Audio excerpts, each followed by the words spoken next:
ఇక్కడ చూడండి, ఈ ప్రకాష్ రాజు రావణ్ గారు పవన్ కళ్యాణ్ గారి గురించి, నరేంద్ర మోడీ గారి గురించి, సనాతన ధర్మం గురించి మాట్లాడడానికి పరిగెత్తుకుంటూ వస్తారు.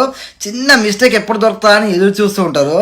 కానీ అక్కడ తమిళనాడులో జోసఫ్ విజయ్ నిర్వహించినటువంటి సభల అమాయకులైనటువంటి 41 మంది చచ్చిపోతే ఇప్పటికీ ఒక్క మాట అంటే ఒక్క మాట మాట్లాడతలేరు.